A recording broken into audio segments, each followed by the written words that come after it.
Matthias को युवराज बनाने के लिए कोई और योजना सोचने की कोशिश की। ये वही महिला थी जिसने सम्राट की रखेल विवियन लॉरी को कार्लिस्ले को फंसाने के लिए राजी किया था। विवियन ने कार्लिस्ले को रात में अपने पास बुलाया, ये सोचकर कि वहां कोई और मौजूद होगा। विवियन की झूठी शिकायतों के बाद, जो उसने महारानी के आदेश पर गढ़ी थी, सम्राट ने उसे अपने समक्ष बुलाया। कार्लिस्ले ने सम्राट को ये समझाने की कोशिश की कि वे उसे फंसाने की कोशिश कर रहे हैं, लेकिन सम्राट क्रोधित थे और किसी की बात सुनने को तैयार नहीं थे। उनका मानना था कि कार्लिस्ले का अहंकार हद से ज्यादा बढ़ गया था क्योंकि उसने उनकी पत्नी के साथ संबंध बनाने का साहस किया था। सम्राट ने चिल्लाकर घोषणा की कि वह उनसे युवराज का पद छीन रहे हैं। कार्लिस्ले अपनी पुरानी यादों से वर्तमान में लौट आए और लियोनेल को बताया कि इस रणनीति से महारानी स्पष्ट रूप से उन दो चीज़ों से छुटकारा पाना चाहती है जो उन्हें एक साथ परेशान करती हैं। लियोनेल ने आह भरते हुए कहा कि वह सफल हो गई है और, भले ही अस्थायी रूप से, अब मैथियास को युवराज माना जाएगा, जबकि कार्लिस्ले के पास अब कोई उपाधि नहीं रहेगी। कार्लिस्ले ने कहा कि 3 साल में महारानी निश्चित रूप से उनकी उपाधि की बहाली को रोकने की कोशिश करेगी, लेकिन उसने आत्मविश्वास से घोषणा की कि सिंहासन उसका है और जो भी उस पर अतिक्रमण करेगा वह उसे मार डालेगा। कार्लिस्ले ने कहा कि परवेज महारानी के विरुद्ध सेना जुटाने के लिए एक बेहतरीन जगह होगी, और आशा ने उसे जो प्रस्ताव दिया वही ईश्वर का संकेत था। लियोनेल ने संदेह व्यक्त किया कि क्या किसी ऐसे व्यक्ति से शादी करना जिसे वह जानता भी नहीं था, ईश्वर का संकेत था। लेकिन कार्लिस्ले ने कहा कि यह वास्तव में उनकी पहली मुलाकात नहीं थी। ड्यूक ने मुस्कुराते हुए कहा कि वे पहले भी मिल चुके हैं, कुछ दिन पहले ही मिले थे। कार्लिस्ले को याद था कि वह उस समय साम्राज्य की राजधानी में था, लेकिन शाही परिवार के प्रतिनिधि के रूप में नहीं। भेष बदलकर वह शहर की गलियों में घूम रहा था। लबादे ने उसका चेहरा अच्छी तरह छिपा रखा था और किसी को भी अंदाजा नहीं था कि वह कार्लिस्ले है। वह चलते चलते सोचने लगा कि महारानी ने कितनी चालाकी से उसे धोखा दिया था। कार्लिस्ले को एहसास हुआ कि जासूस का संदेश मिलते ही तुरंत बैठक में जाना एक गलती थी, लेकिन उसने सोचा कि अगर वह गया तो सबसे बुरी स्थिति में वे उसे जान से मारने की कोशिश करेंगे। उन्होंने कभी कल्पना भी नहीं की थी कि सब कुछ उनके पदवी छिन जाने के साथ समाप्त हो जाएगा। हालांकि कार्लिस्ले चुप बैठने वाले नहीं थे। उन्होंने अफवाहें फैलाई कि वे बहुत उदास हैं और अपने कमरों में बंद हैं, और इसी का फायदा उठाकर उन्होंने महल छोड़ दिया। जब वह इस बारे में सोच ही रहा था, तभी पीछे से ग्रामीणों ने उसे पुकारा। उनके इरादे अच्छे नहीं थे। कार्लिस्ले उनकी ओर मुड़ा। उसने एक निवासी के हाथ में चाकू देखा। पल भर में ही वे उसे घेरकर पैसे मांगने लगे। कार्लिस्ले को लगा कि जैसे ही वह अपनी पहचान छुपाएगा, हर तरह के बदमाश उसे घेर लेंगे, और इससे उसे बहुत गुस्सा आया। वह उनसे निपटने ही वाला था कि एक महिला की आवाज़ ने उन सबको रोक दिया। महिला की आवाज़ ने कहा कि जब 3 लोग मिलकर एक पर हमला करते हैं तो ये कितना गलत होता है। लुटेरे अपने अपराध स्थल पर नए चेहरों की मौजूदगी से नाखुश थे। यह महिला की आवाज़ आशा की थी, जो अपने लोगों के साथ यहाँ आई थी और उसने ठान लिया था कि वह इस लड़ाई को निष्पक्ष बनाएगी। लुटेरे ये देखकर हंस पड़े कि कोई लड़की उन्हें चुनौती दे रही है, लेकिन आशा ने चुपचाप हमला किया और एक ही वार में लुटेरों के सरदार को निहत्था कर दिया। बाकी लुटेरे ये देखकर हैरान रह गए कि उनके नेता का इतनी आसानी से सफाया कर दिया गया। लुटेरे डर गए, उन्हें इसकी उम्मीद नहीं थी, और अब उन्हें समझ नहीं आ रहा था कि क्या करें। कार्लिसल बस उसे देखता रहा और उसने निष्कर्ष निकाला कि वह एक अनुभवी योद्धा थी। सबसे डरा हुआ डाकू अपने साथी के पीछे छिप गया और उसे आशा से निपटने के लिए भेज दिया। आशा के साथी डेकर ने उसे कॉलर से पकड़ लिया। उसने कहा कि दूसरों को युद्ध में भेजना गलत है और खुद को ही लड़ना चाहिए। डेकर ने आशा से इस आदमी को मारने की संभावना के बारे में पूछा। आशा ने जवाब दिया कि शायद उनके लिए यही बेहतर होगा, और कार्लिसल समझ गया कि यह महिला वाकई गंभीर है। इन दोनों को देखकर कार्लिसल को एहसास हुआ कि वे खून बहाने के आदी हैं और इसमें उन्हें कोई कठिनाई नहीं होती। लेकिन उन्होंने लुटेरों को नहीं मारा, क्योंकि वे महल जाने से पहले कोई समस्या पैदा नहीं करना चाहते थे। लुटेरों ने इस मौके का फायदा उठाया और भाग निकले। कार्लिसले ने अपने रक्षकों को उनकी मदद के लिए धन्यवाद दिया। उन्होंने कहा कि उनकी बदौलत वे खतरे से बच गए और वे किसी ठोस तरीके से उनकी मदद के लिए उनका आभार व्यक्त करना चाहते हैं। डेकर ने कहा कि भुगतान के बदले अगर वे आसपास कोई अच्छा और सस्ता होटल बता सके तो उन्हें बहुत खुशी होगी। उन्होंने समझाया कि यह उनके लिए ज़्यादा ज़रूरी है क्योंकि उनके पास पैसे कम हैं और वे अपने दोस्तों के साथ सड़क पर रात नहीं बिताना चाहते। उन्होंने स्पष्ट किया कि वे केवल 5 लोग थे और उनकी कोई विशेष मांग नहीं थी। कार्लिसले ने कहा कि वह उनकी मदद करेगा। उसने उनसे अपने पीछे आने को कहा। लियोनेल ने उसे एक बार फिर उसकी यादों से बाहर निकाला और सोचने लगा कि क्या कार्लिसले को उस समय इसलिए देरी हुई थी क्योंकि वह मार्ग्रेव परवेज़ के साथ था। कार्लिसले ने इसकी पुष्टि की और आशा और उसके दोस्तों को तैयार होने और महल में प्रवेश करने में मदद की। लियोनेल ये जानकर भयभीत हो गया कि आशा कितनी कुशल योद्धा और खतरनाक व्यक्ति थी और वह उसे नुकसान पहुंचा सकती थी। लेकिन कार्लिसले शांत थे क्योंकि उन्हें पता था कि आशा महारानी के आदमियों के खिलाफ लड़ाई में मदद कर सकती है। लियोनेल भी इस बात से सहमत थे, लेकिन उनके मन में कुछ शंकाएं थीं।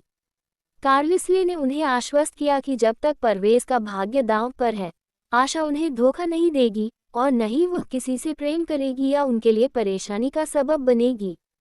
उसने बताया कि उसने आशा को अपने साथ हवेली में रहने का प्रस्ताव दिया था, लेकिन उसने ये कहते हुए मना कर दिया कि उसे असहज महसूस होगा और यह बात उसके व्यक्तित्व को बहुत कुछ बयां करती है। कार्लिसले ने गौर किया कि आशा सतर्क थी और उसने उसके बगल में जगह पाने का दावा नहीं किया, इसलिए वह उसके लिए आदर्श साथी थी। उसी समय टावर में आशा ने अपने साथियों को अनुबंध विवाह के बारे में बताया और वे सब हैरान रह गए। वे आशा को लेकर चिंतित थे, उन्हें इसमें बहुत खतरा और चालें नजर आ रही थी। आशा ने कहा कि उसे परवाह नहीं है। डेकर गुस्से से भड़क उठा क्योंकि यह उसकी जिंदगी का सवाल था और वह खतरे में थी, क्योंकि शाही परिवार के सदस्यों से संबंधों के चलते अब आगे क्या होगा, ये कुछ पता नहीं था। आशा हर कीमत पर परवेज़ की मदद करने के लिए दृढ़ संकल्पित थी। उसका मानना था कि जोखिमों के बावजूद यह एक अच्छा सौदा था। उसने डेकर से कल्पना करने को कहा कि अगर वे परवेज़ को ठीक करने में कामयाब हो जाते हैं तो जीवन कैसा होगा। उसने परवेज़ के लिए इंतज़ार कर रही आज़ादी और प्राकृतिक नज़ारों का वर्णन किया और समझाया कि यही कारण था कि वह कोई और विकल्प नहीं चुन सकती थी। आशा ने कहा कि उसे ऐसा विकल्प चुनने का अवसर पाकर खुशी हुई। उसके साथियों को समझ नहीं आ रहा था कि वे क्या कहें। वे उसके बारे में चिंतित थे, लेकिन वे समझते थे कि वह ऐसा क्यों कर रही है।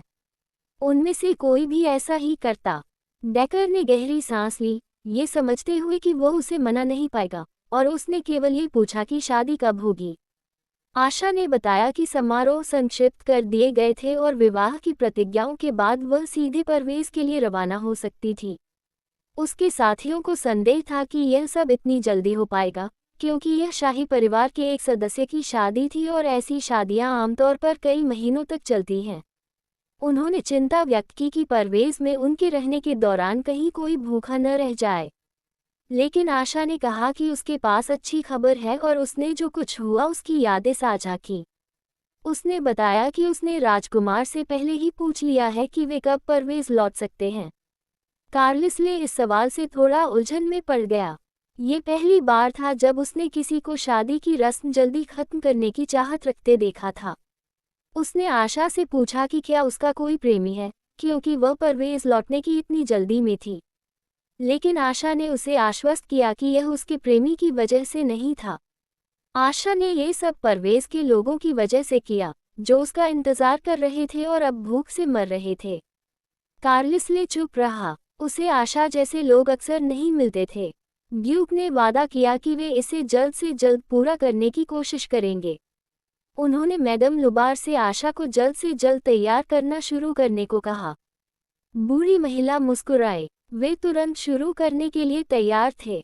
नौकरानियों ने आशा का हाथ पकड़ा और उसे समझ नहीं आया कि आगे क्या होने वाला है, और बेहतर यही होता कि वह इसकी उम्मीद न करती, क्योंकि उन्होंने उसे नहलाना शुरू कर दिया।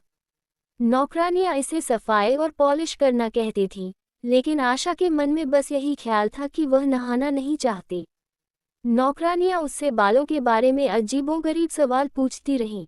आशा ने ईमानदारी से जवाब दिया, लेकिन उसे समझ नहीं आ रहा था कि ये सारे सवाल किस बारे में हैं। फिर उन्होंने उसे एक कोर्सेट पहनाया और ये देखकर आश्चर्यचकित रह गई कि उसने उसे नहीं पहना, क्योंकि राजधानी की सभी लड़कियां आमतौर पर कोर्सेट पहनती थीं। इसके बाद उन्होंने उसके कपड़ों का निरीक्षण किया और पाया कि उसके कंधे चौड़े थे, जिससे उसे बहुत असहज महसूस हो रहा था। नौकरानियां इस बात पर गर्मागर्म बहस करने लगी कि उस पर क्या जचेगा, लेकिन आशा चाहती थी कि यह सब जल्द से जल्द खत्म हो जाए।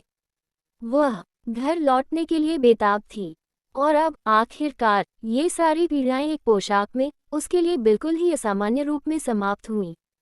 वह ड्यूक के पास गई, जो बैठकर किताब पढ़ रहा था। किसी और के कदमों की आहट सुनकर ड्यूक ने अपनी पढ़ाई से नजरें ऊपर उठाईं। जो उसने देखा उससे वह दंग रह गया। आशा बिल्कुल अलग दिख रही थी। उसने थके हुए स्वर में ड्यूक का अभिवादन किया। उसकी आवाज़ ऐसी लग रही थी मानो उसे किसी शत्रु सेना ने बुरी तरह हराया हो। ड्यूक उसकी आवाज़ सुनकर हैरान रह गया और बेकाबू होकर हंसने लगा। उसने कहा कि अगर कोई उसे अभी देखेगा तो समझेगा कि वह किसी हारी हुई सेना की सिपाही है। आशा ने कहा कि यह सच है, क्योंकि उसे हथियार रखने की इजाज़त नहीं है। तभी एक बूढ़ी औरत, लुबार, उनके पास आए। उन्हें चिंता थी कि शादी समारोह के लिए यह पोशाक कुछ ज़्यादा ही साधारण है, लेकिन आशा जिद्दी थी और उसने यही पोशाक चुनी क्योंकि उसे यह आरामदायक लगी। कार्लाइल ने उसे आश्वस्त किया कि सब ठीक है, क्योंकि उसने कुछ तैयारी कर रखी है, और नौकर तुरंत एक छोटा सा गहनों का डिब्बा ले आया। ड्यूक ने मैडम लुबार से पूछा कि क्या डिब्बे में जो कुछ है, उससे काम चल जाएगा। मैडम लुबार गहनों का डिब्बा देखकर दंग रह गई, क्योंकि वह ड्यूक की माता, दिवंगत महारानी का था। वह घबरा गई और मुश्किल से एक शब्द भी बोल पाई। लेकिन फिर मैडम लुबार ने खुद को संभाला और आखिरकार पूछा कि क्या ये दिवंगत महारानी का हार है। बस इतना ही, और बुढ़िया मुस्कुराए और बोली कि यह अच्छा चुनाव है, इस साधारण पोशाक के लिए एकदम सही है। आशा ने हार को देखा और पूछा कि क्या ये मानिक है, लेकिन कार्लाइल ने बस इतना कहा कि हार में लगे पत्थर साफ दिख रहे हैं। लेकिन आशा को ये साफ नहीं दिख रहे थे, क्योंकि उसे गहनों की समझ नहीं थी। फिर भी वह समझने की कोशिश में पास झुक गई। कार्लाइल ने आशा को समझ आने वाली भाषा में अपनी बात कहने का फैसला किया और कहा कि इस हार की कीमत 100 युद्ध घोड़ों के बराबर है। आशा चौंक गई। उसे आश्चर्य हुआ कि किसी हार की कीमत 10 लाख वेरोना से भी अधिक हो सकती है। कार्लाइल ने आशा के अनुमान पर सहमति जताई, क्योंकि इस हार की कीमत वाकई इतनी ही थी। उसने डिब्बा खोला और उसमें से एक हार निकाला। कार्लाइल ने वह हार आशा के गले में पहना दिया। उसने निवेदन किया कि इस हार को एक जमा राशि मान लिया जाए जिसे आशा भविष्य में इस्तेमाल कर सकती है। आशा खुश हुई और सोचने लगी कि हार बेचने के बाद वो परवेज़ के लोगों के लिए क्या खरीद सकती है।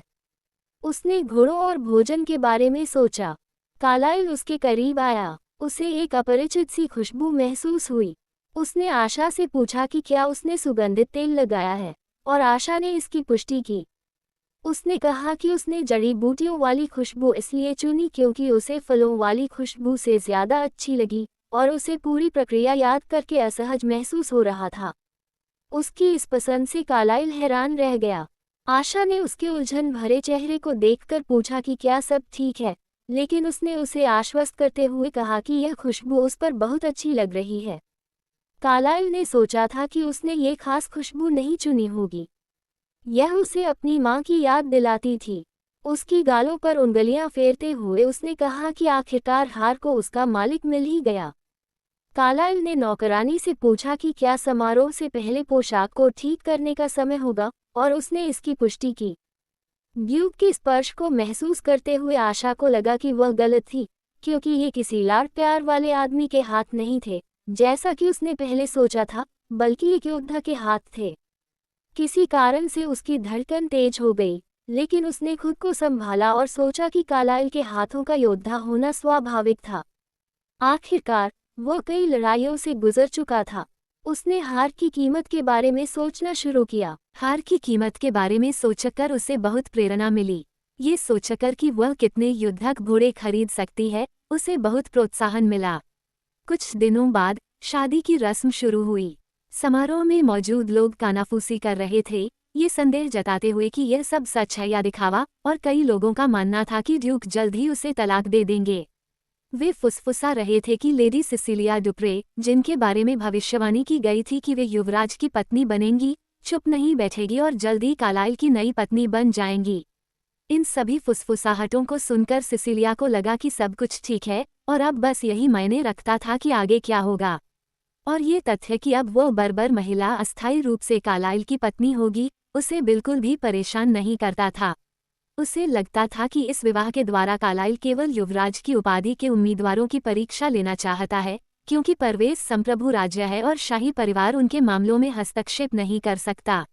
सिसिलिया को पूरा विश्वास था कि यह एक परीक्षा है, क्योंकि इन सब बातों के कारण कई लोग युवराज की उपाधि के लिए होड़ छोड़ देंगे। सिसिलिया का खुद मना करने का कोई इरादा नहीं था। उसे फायदा था क्योंकि उसकी सुनहरी आंखें शाही परिवार का प्रतीक थीं, और इन्हीं आंखों की बदौलत वह इतनी ऊंचाई तक पहुंच पाई थी। सिसिलिया सबको ये साबित करने के लिए दृढ़ थी कि वह मार्ग्रेव परवेज की तुलना में कार्लाइल परिवार के लिए कहीं बेहतर उम्मीदवार है।